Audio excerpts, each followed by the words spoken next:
Seja bem-vindo à Primeira Igreja Batista do Pará. Seu vídeo já vai começar. Mas antes, não esqueça de se inscrever, dar o like e ativar as notificações. Boa noite novamente, queridos. Duas observações iniciais. A primeira, eu estou um pouco prejudicado aqui de gripe, garganta, então, se eu me atrapalhar um pouco, tenha misericórdia de mim. A segunda é que, como nós temos muitos visitantes, eu gostaria de fazer uma breve explicação. Aqui nesta igreja, nós temos por hábito, entendimento, pregação expositiva. O que significa pregação expositiva, para você que não conhece essa expressão? Nós pregamos o texto bíblico versículo a versículo.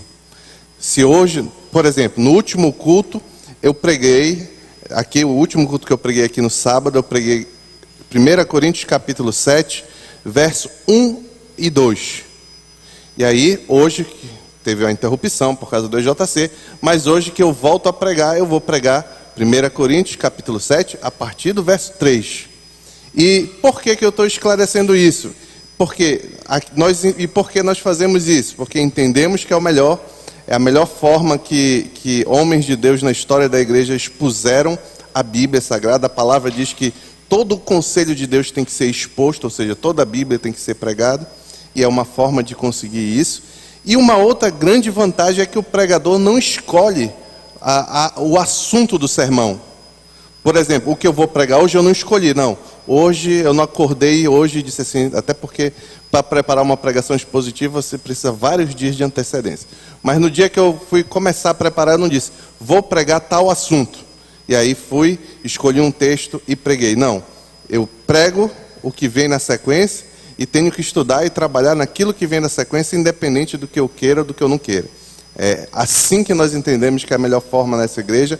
Não é uma exclusividade da nossa igreja. Historicamente, grandes homens de Deus fizeram assim. E nós tentamos, por graça e misericórdia, seguir o exemplo destes homens. Dito isto, abra a palavra de Deus na primeira carta de Paulo aos Coríntios, capítulo 7. Vamos considerar os versos 3 a 6. Ou seja, no próximo sábado eu vou pregar a partir do verso 7, só para que você entenda como é que funciona a pregação expositiva. Então, 1 Coríntios, capítulo 7, hoje fique com o dedo marcado aí na porção da Escritura que vai do verso 3 a 6 do capítulo 7. Uma breve introdução. Desde quando somos crianças até o início da adolescência, meio da adolescência, nós tendemos a ter muita dificuldade em compreender e vivenciar as nossas responsabilidades. Ser responsável, em poucas palavras, significa que às vezes nós fazemos o que precisamos fazer e não o que queremos fazer. Isso é um resumo do que significa responsabilidade. Eu vou dar alguns exemplos. Crianças como a Paola, que está bem ali jantando, de 2 anos e meio, são especialistas em bagunçar brinquedos. Mas na hora de arrumar esses brinquedos, já não possuem o mesmo ânimo. Isso é uma luta para nós pais ensinando, já que arrumar os brinquedos dela já é uma responsabilidade para ela. Talvez um dos exemplos mais clássicos seja aquele de crianças ou adolescentes que desejam e insistem para que os pais lhe deem um cachorro, um gato, um papagaio, qualquer coisa que seja. E o que acontece? Muitas vezes os pais cedem e com o tempo o adolescente, a criança, não assume as responsabilidades do cuidado e quem acaba assumindo e cuidando são os pais. No casamento não é muito diferente. Casar-se é maravilhoso, mas como tudo de valor na vida exige responsabilidade nas mais diversas áreas. Quando você casa, por exemplo, você tem a responsabilidade de ser fiel à sua esposa, ao seu marido. Você tem responsabilidade de cuidar da sua esposa, do seu marido. Você tem responsabilidade financeira de compartilhamento de bens com sua esposa e marido. Você tem responsabilidades sexuais para com seu marido ou para com a sua esposa. Inclusive, é sobre essa responsabilidade sexual dos casados que nós vamos aprender nesta noite, à luz do que Deus revelou ao apóstolo Paulo no texto que agora, enfim, eu vou ler, que está em 1 Coríntios, capítulo 7, versos 3 a 6. 1 Coríntios, capítulo 7, versos 3 a 6. Diz assim a palavra do Senhor: o marido deve cumprir os seus deveres conjugais para com a sua mulher, e da mesma forma a mulher para com o seu marido. A mulher não tem autoridade sobre o seu próprio corpo, mas sim o marido. Da mesma forma, o marido não tem autoridade sobre o seu próprio corpo, mas sim a mulher. Não se recusem um ao outro, exceto por mútuo consentimento e durante certo tempo, para se dedicarem à oração. Depois, unam-se de novo, para que Satanás não os tente por não terem domínio próprio. Digo isso como concessão e não como mandamento. Vamos orar. Senhor, obrigado pela tua palavra. Nos ajuda a compreender aquilo que tu queres falar nesta noite por meio dela aos nossos corações, Senhor, apesar de mim. Pedimos isso em nome de Jesus. Amém. Deixa eu tomar uma aguinha aqui, por favor.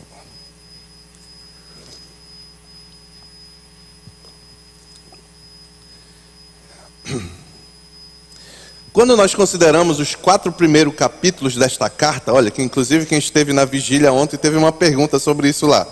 Quando nós consideramos os 4 primeiros capítulos desta carta, o principal problema enfrentado por Paulo ali era divisão, era a briga que havia entre grupos dentro da igreja. E Paulo confronta isso, e no capítulo 5 ele trata de um outro problema.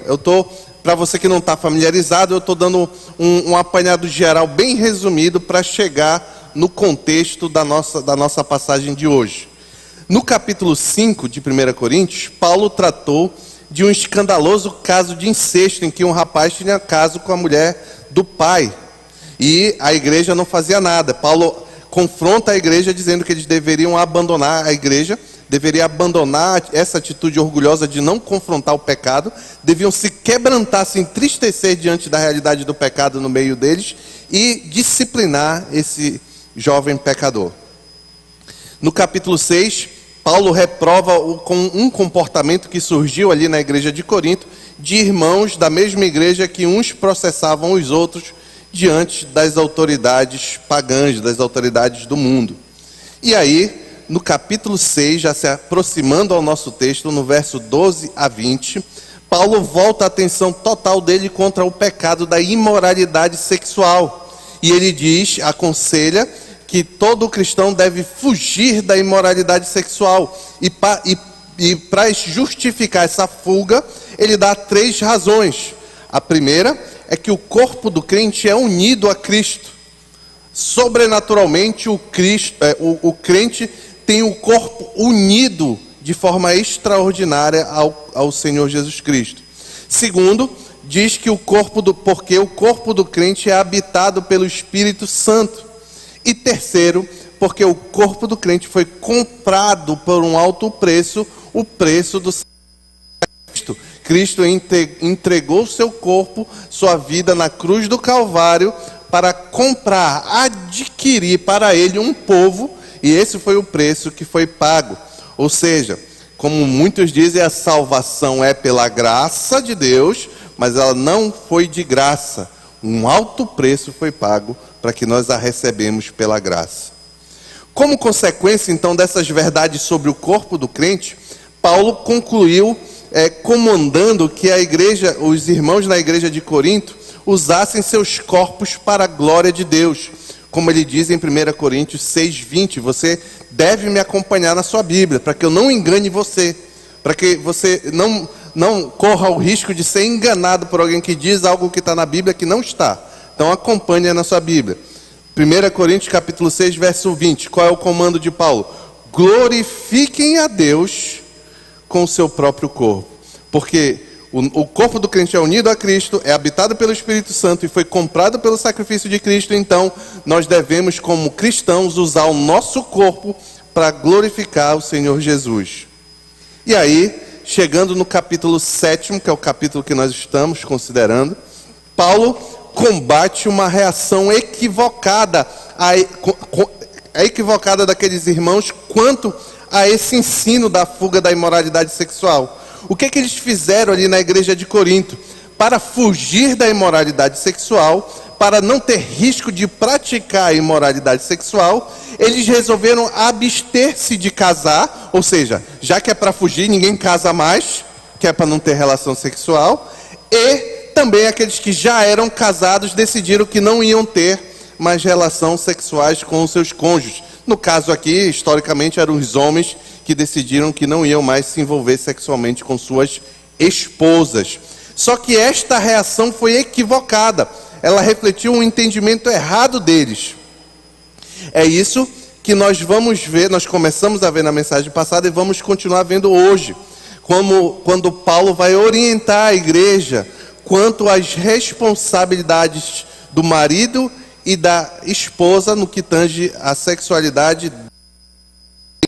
E o primeiro ponto que eu queria destacar é uma responsabilidade outrocêntrica. Isso aqui é o neologismo, não existe essa palavra outrocêntrica, é o neologismo, mas outrocêntrica significa que não tem si mesmo no centro, mas o outro está no centro. O primeiro ponto é uma responsabilidade outrocêntrica, que está lá em 1 Coríntios capítulo 7, versos 3 e 4, que eu vou ler novamente. Diz assim: o marido deve cumprir os seus deveres conjugais para com a sua mulher, e da mesma forma a mulher para com seu marido. A mulher não tem autoridade sobre o seu próprio corpo, mas sim o marido. Da mesma forma o marido não tem autoridade sobre o seu próprio corpo, mas sim a mulher. Quando consideramos o verso 2 do capítulo 7, um verso anterior, o verso 2 do capítulo 7, vimos o quanto os coríntios, a igreja de Corinto, estava equivocada quanto à forma de fugir da imoralidade sexual. Pois ao invés de evitar o casamento e deixar de se relacionar com as suas esposas, eles deveriam fazer o que Paulo comanda no verso 2. Volta um pouquinho e vamos ler o verso 2. Diz assim Paulo: mas por causa da imoralidade, vou explicar, mas para fugir da imoralidade, é isso que Paulo está falando, cada um deve ter a sua esposa e cada mulher o seu próprio marido. Agora, no texto que vamos considerar hoje, no verso 3 do capítulo 7, Paulo vai explicar ao que ele se refere ao dizer cada um deve ter a sua esposa e cada um deve ter o seu marido. O que nós vemos é que o texto aponta claramente aqui as responsabilidades sexuais no âmbito do casamento. Quando Paulo diz que cada um tem que ter sua mulher e cada um tem que ter seu marido, o foco, aquilo que ele está pensando, é quanto a responsabilidades sexuais no casamento. Por isso que no verso 3 ele vai dizer no início: o marido deve cumprir seus deveres conjugais para com a sua mulher, e da mesma forma a mulher deve cumprir os seus deveres conjugais para com o seu marido. Note que Paulo tem um penetrante entendimento da intimidade da vida conjugal. Por isso, ele ensina que tanto a esposa como o esposo devem cumprir deveres matrimoniais recíprocos. E note uma coisa aqui, meus queridos: há uma ênfase na igualdade dos sexos com respeito à união conjugal, pois tanto os maridos como a esposa devem cumprir com essas responsabilidades. E o termo aqui traduzido com cumprir os seus deveres, que é a mesma coisa do que cumprir com suas responsabilidades, traz a ideia, é um termo no grego, é utilizado para trazer a ideia de pagar dívidas que você assume diante de terceiros. Ou seja, cada marido, cada esposa possui com seu cônjuge uma dívida de responsabilidade sexual. É isso que Paulo está ensinando aqui. Com isso, aprendemos que o casamento sem sexo não é somente antinatural, como também é expressamente proibido nas Escrituras. Por isso que Paulo escreve a porção que nós estamos considerando hoje, para dissuadir a igreja em Corinto, por mais bem intencionados que eles tivessem, do pensamento equivocado. Porque pelo mau entendimento, eles resolveram se separar e se abster das relações sexuais. Com isso, essa abstenção voluntária, como consequência, fere os princípios, a obrigação mútua que há no casamento. Note que essa responsabilidade mútua atribui ao outro cônjuge, inclusive, a autoridade sobre o corpo do outro. Sobre um cônjuge, atribui autoridade a um cônjuge sobre o corpo do outro. É por isso que Paulo vai dizer também, na sequência no verso 4, a mulher não tem autoridade sobre o seu próprio corpo, mas sim o marido. Aqui, quando a gente lê essa primeira parte, as feministas se levantam. Essa igreja é machista, esse pastor é machista, isso aqui está tudo errado, isso é antigo e tudo mais. Mas por que não espera ler o resto? O que o resto vai dizer? O resto vai dizer, o marido também, eu estou acrescentando também, mas ele diz da mesma forma. Da mesma forma, o marido não tem autoridade sobre o seu próprio corpo, mas a mulher, para ficar bem claro isso aqui, tem autoridade no casamento sobre o corpo do marido. Ao dizer isso, Paulo ratifica, confirma a responsabilidade mútua e a importância dessa responsabilidade. É tal que um passa a ter autoridade sobre o corpo do outro. Um detalhe importante é que, ao contrário do que acontece na relação conjugal de forma geral, em que maridos e esposa, nós sabemos disso, têm responsabilidades e papéis diferentes, como nós vemos, por exemplo, em Efésios 5, 23, isso aqui é um ponto importante. Ao contrário dessas diferenças de papéis e responsabilidades, no que tange a responsabilidade sexual, tanto o marido como a esposa estão em completa igualdade. Logo, cada um dos dois tem autoridade sobre o cônjuge. E os dois se submetem um ao outro e assim experimentam completa mutualidade. Aqui há algumas lições práticas. Eu vou fazer algumas explicações porque nós temos muito visitante. Até aqui eu estou explicando essa primeira porção do texto. Agora eu vou aplicar, vou trazer o que esse texto ensina para a nossa realidade nos dias de hoje, tá bom? Existe uma forma, o que nós aprendemos com isso? Existe uma forma de viver um tipo de sexualidade que é agradável a Deus.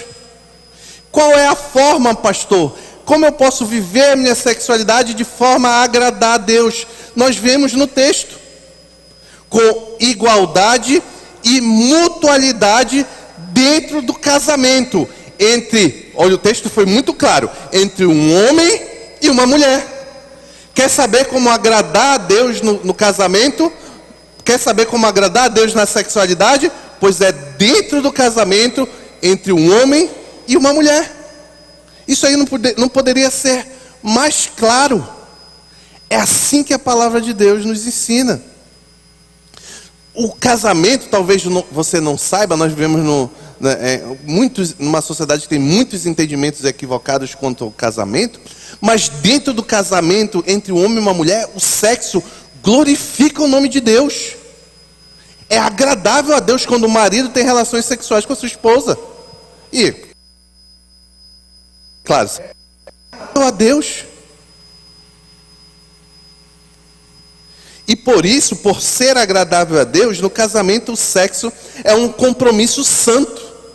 Porque os cônjuges assumem essa responsabilidade sexual depois de terem assumido todos os outros compromissos. É por isso que no casamento o sexo é agradável a Deus. Porque quando as pessoas casam, elas assumem uma aliança de toda a vida. Assumem uma aliança espiritual do marido com a esposa e vice-versa. Uma aliança financeira, uma aliança emocional, uma aliança em todas as áreas da vida. E por isso, porque existe essa aliança de verdade, você então pode experimentar a aliança do casamento, aproveitar do sexo na aliança do casamento, porque você assumiu todas as responsabilidades necessárias. O que é o sexo fora do casamento? O que é o sexo ensinado no mundo em que todo mundo pode fazer sexo como bem entende? O que esse ensinamento nos diz? Por que a palavra de Deus reprova esse tipo de comportamento? Porque você não quer um compromisso espiritual, você não quer um compromisso financeiro, você não quer um compromisso emocional, você quer só aproveitar o bom do sexo. Contra isso, a palavra de Deus diz que o sexo é consequência de todos os compromissos assumidos anteriormente. Por isso, saiba que quando você se casar, você terá essa responsabilidade. Moça, você terá essa responsabilidade para com seu marido. Rapaz, você terá essa responsabilidade para com sua esposa. E se você já é casado, saiba que você tem essa responsabilidade para com seu marido, mulheres. E vocês, homens, têm essa responsabilidade para com as suas esposas. Não pode errar isso aqui, que não o cara tira um recorte, bota na internet e me quebra todo, né? Graças a Deus que eu falei certo. Vou até beber uma água, me deu até um nervoso.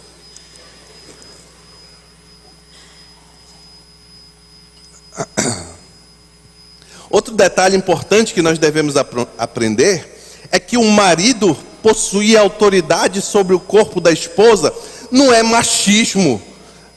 Os mais antigos vão lembrar. Teve eu não sei se era série, eu não sei qual era o nome. Tinha um personagem de um autor que já até morreu, que ele era um general no interior da Bahia e tal. E ele, naquela época, muitos anos atrás, ele quando ele queria ter relações com a sua esposa, ele dizia assim: olha, vai se arrumar que eu quero lhe usar. Ele fazia isso. E é claro que era uma crítica a esse tipo de comportamento. E o que eu estou dizendo é que não é isso, não é dessa forma a autoridade que Paulo está atribuindo ao marido quanto à mulher, da mesma forma de que não é a autoridade que as feministas defendem, de que a mulher é superior e por isso tem autoridade sobre o marido. Nenhuma coisa, nem machismo, nem feminismo estão corretos. O homem e a mulher não foram criados por Deus para viver em contenda. Eles foram feitos para se complementarem. Por isso que essa autoridade do corpo de um sobre o outro aqui, na verdade ela demonstra um interesse no serviço mútuo, em que eu vou dedicar o meu corpo para trazer satisfação para minha esposa, e a minha esposa deve dedicar o corpo dela para trazer satisfação a mim, na relação dentro do casamento. É assim, é essa autoridade mútua que Paulo está ensinando. Porque na prática não é o egocentrismo, o egoísmo, cujo o interesse principal nas relações sexuais é me satisfazer, mas principalmente satisfazer o outro. Não é egocentrismo, mas é outrocentrismo. Como Paulo ensina em 1 Coríntios capítulo 10, verso 24. Você não precisa ir lá porque é bem curto, diz assim. Mas se você quiser desconfiar de mim, vá lá. Diz assim: ninguém deve buscar o seu próprio bem, mas sim o dos outros. É o outrocentrismo. Segundo ponto, uma exceção outrocêntrica. Uma exceção outrocêntrica. Está lá nos versos 5 e 6 que eu vou ler. Não se recusem um ao outro, exceto por mútuo consentimento durante certo tempo, para se dedicarem à oração. Depois, unam-se de novo, para que Satanás não os tentem por não terem domínio próprio. Digo isso como concessão e não como mandamento. Na primeira sentença deste verso, Paulo toca no problema central do erro, do equívoco da igreja de Corinto. Os maridos não deveriam deixar de ter relações com as suas esposas. Por isso, ele diz: não se recusem um ao outro. Para ser discreto, Paulo omite o objeto do recusar-se. Mas, pelo contexto, fica claro que ele está falando de responsabilidade sexual. É muito interessante nós notarmos o significado original do verbo traduzido por se recusem, ou recusem-se, não sei como está na sua versão aí. Mas o verbo grego que foi traduzido desta forma, literalmente significa não roubem ou não furtem o que pertence a outra pessoa. especificamente nesse caso, os direitos conjugais, não roubar os direitos conjugais relativos à vida sexual saudável. A lógica aqui é muito clara, meu querido, minha querida. Se o meu corpo é da minha esposa e eu não entrego a ela, eu tirei algo que biblicamente e legitimamente pertence a ela. Se o corpo da esposa pertence ao marido e ela não entrega a ele, ela tirou dele algo que pertence a ele. Em outras palavras, roubou, furtou. Com isso, Paulo ensina que o lema, a frase que a igreja de Corinto dizia, não está certo. Vai lá em 1 Coríntios capítulo 7, verso 1. Volta um pouquinho só. Qual era essa frase? Qual era esse lema? Está lá no início do capítulo 7. Não é bom que o homem toque em mulher. Lá na parte B do verso 7, se eu não me engano. Não é bom, do verso 1, desculpa, do capítulo 7. Não é bom que o homem toque em mulher. Este entendimento, essa frase que eles diziam, tudo que Paulo vai escrever depois é para dizer, está errado, o que vocês estão fazendo está errado. O corpo do homem é para a mulher e o corpo da mulher é para o marido. E na sequência, volta para o capítulo, versículo 5, Paulo apresenta a exceção que confirma a regra. Está lá. Qual é a exceção que confirma a regra? O marido deve ser da esposa, a esposa do marido, exceto por mútuo consentimento e durante certo tempo para se dedicarem à oração. Para que seja lícito, para que seja bom aos casados se recusarem sexualmente, Paulo estabelece 3 critérios necessários e obrigatórios que devem se somar. Não é um ou outro. Não, tem que ter os 3.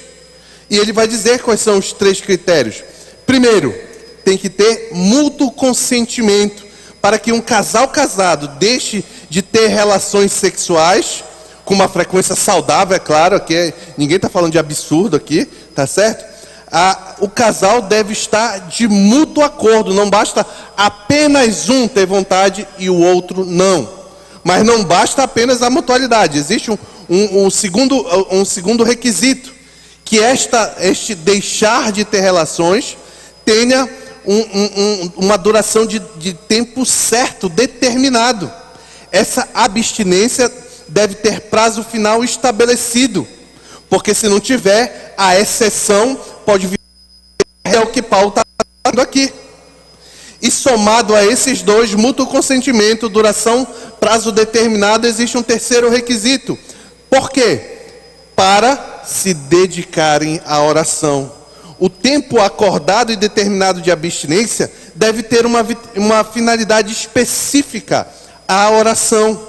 A oração diária é a marca autêntica de todo cristão sincero. Mas na vida conjugal, marido e mulher, às vezes enfrentam crises que pedem por um tipo de oração especial, uma dedicação especial em oração.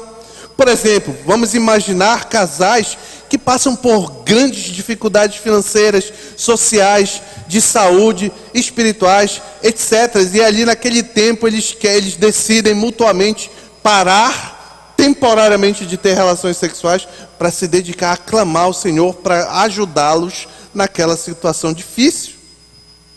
Nessas ocasiões, eles poderão voluntária e temporariamente abster-se de intimidades matrimoniais. Diante de tudo isso, observe como Paulo permite essa exceção à regra, mas também essa exceção restringe a possibilidade de exceção, pois sabe que a ausência de relacionamento... Por que Paulo faz isso? Porque ele sabe que a ausência de relacionamentos sexuais pode prejudicar o casamento gravemente e, em última análise, gerar até mesmo divórcio. E o divórcio, nós sabemos que é contrário à instituição do casamento estabelecido por Deus. Mas, além disso, e justamente por isso, por ser contrário ao casamento estabelecido por Deus, ele não é a falta de relacionamento sexual dentro do casamento não leva a uma vida mais santa. Pelo contrário, leva a uma vida menos santa, uma vida de pecado, já que dentro do casamento a relação é agradável a Deus. Por isso, passado o tempo estabelecido pelo casal nessas condições específicas, Paulo comanda o que diz no resto do verso. Depois, unam-se de novo, ou seja, depois voltem a ter relação, para que Satanás não os tentem por não terem domínio próprio. Assim, Paulo diz aos crentes em Corinto que quando o período de oração terminar, o casal deve retornar às suas funções normais, para que ninguém diga que a abstinência temporária é boa e que a abstinência permanente talvez seja até melhor. Isso porque Paulo sabe que a abstinência total não favorece nem o homem, nem a mulher na luta contra a imoralidade sexual. Muito pelo contrário. A abstinência do marido e da esposa os torna mais suscetíveis a quedas nessa área. E Satanás se aproveita dessa fragilidade humana. Por isso que ele diz, para que Satanás não os tentem, voltem à normalidade. O casamento, nós já vimos isso aqui de alguma forma, ele funciona como um escudo protetor que deve ser empregado com eficácia contra as sutilezas de Satanás. Recusar fazer uso das proteções que Deus nos concede por sua boa providência é pecado e desagradável a Deus. Por esta razão, na sequência, Paulo vai esclarecer, destacar que o que ele está falando, que é poder ficar um tempo nessas condições, sem ter relações, não é uma regra, não é um mandamento, mas é uma concessão, é uma permissão extraordinária, não deve ser a regra, como ele diz lá no verso 6, digo isso como concessão, não como mandamento. Quando ele diz digo isso, o isso a que ele se refere é esse tempo excepcional em que marido e esposa podem ficar sem ter relações sexuais pelas condições que ele mesmo já listou. Aqui já podemos entender algumas aplicações para mim e para você. Depois de ter criado Adão, Deus declarou, não é bom que o homem esteja só. Eu farei para ele uma ajudadora apropriada ou idônea. Gênesis 2:18. E então, de uma das costelas de Adão, Deus criou Eva. E Deus mostrou que, embora Adão fosse criação perfeita, ele era incompleto. Necessitava de Eva como contraparte para que os dois juntos formassem o casal que espelhava melhor a imagem de Deus. Calvino, comentando este objetivo divino, diz: o homem é somente a metade de seu corpo, e o mesmo com a mulher. Lições práticas. Deus nos fez, meus queridos, de forma que no casamento o homem complementa a mulher e a mulher complementa o homem. Não caia na ladainha de Satanás, nas tolices que ensinam. Se você entrar em qualquer aplicativo de rede social, você vai ver lá meme, colocando todo o tempo o homem contra a mulher, ou dizendo que o homem quer dominar a mulher, e a mulher quer dominar o homem. Essa luta por domínio de um pelo outro, é o que Deus chama de maldição. Não é o plano divino. O plano divino é que os dois andem lado a lado, com o mesmo objetivo, com o fim de glorificar o nome do Senhor. Além disso, tanto o homem como a mulher foram criados com necessidades biológicas sexuais, que encontram como locus, como local da satisfação verdadeira e santa, o casamento que Deus instituiu para isso. Olha, meus queridos, logo que Deus criou Eva, a primeira coisa que ele fez foi casar ambos, para que eles pudessem dar vazão a essa natureza sexual que Deus colocou no ser humano. Só que, como tudo que existe, Deus criou o bom e o mundo perverte.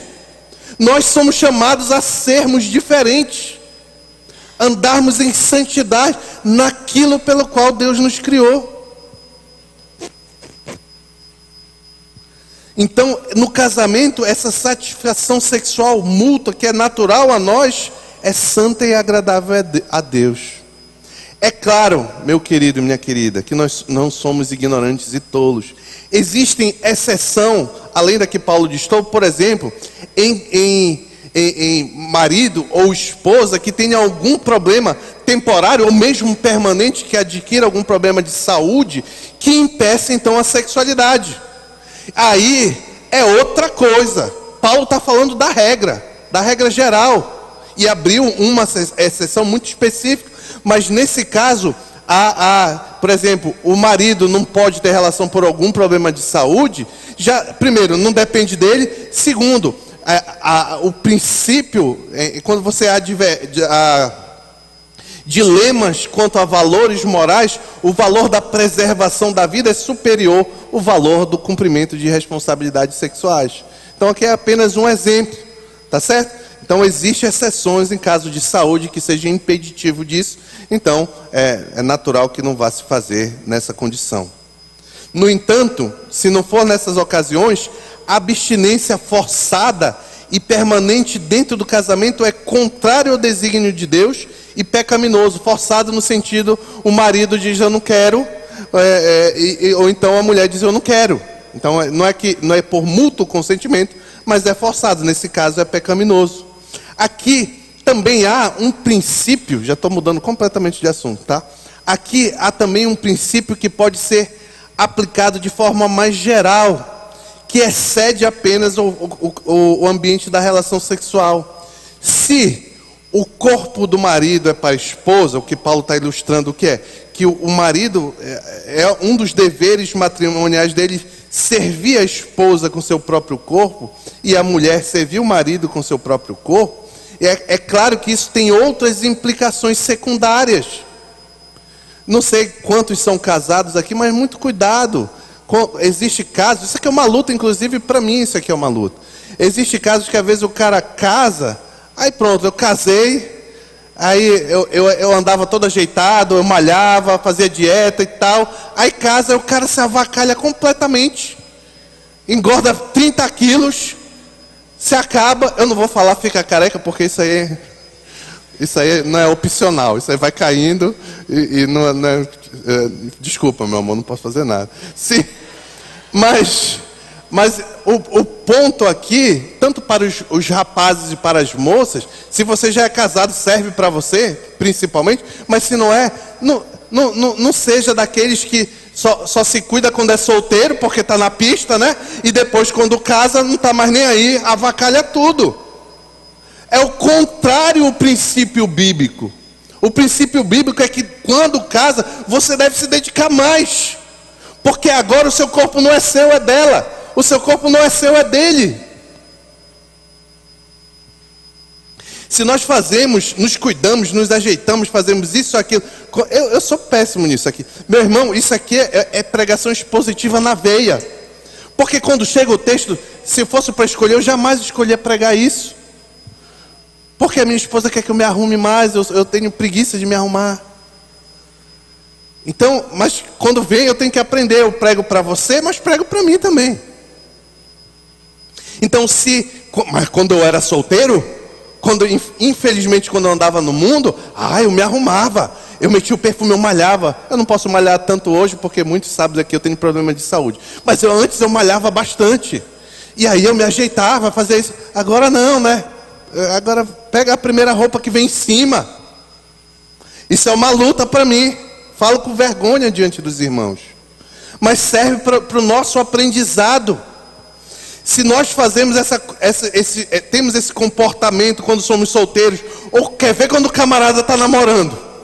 Rapaz, às vezes eu vejo um jovem aqui na igreja que anda tudo avacalhado. Ei, Marquinhos, por que tu está rindo, cara? O cara começa a namorar, já se vê todo arrumado, mete um sapato, mete um negócio. Tá certo, não está errado. Mas quando casar tem que ser mais ainda. Amém, Marquinhos? Glória a Deus. Não se avacalhe quando casar, meus irmãos. Por fim, que o Senhor nos abençoe e que nós possamos viver a nossa sexualidade com responsabilidade, sem egoísmo e na beleza da santidade que há no casamento, conforme estabelecido por Deus para honra, glória e louvor dele mesmo, em nome de Jesus. Amém.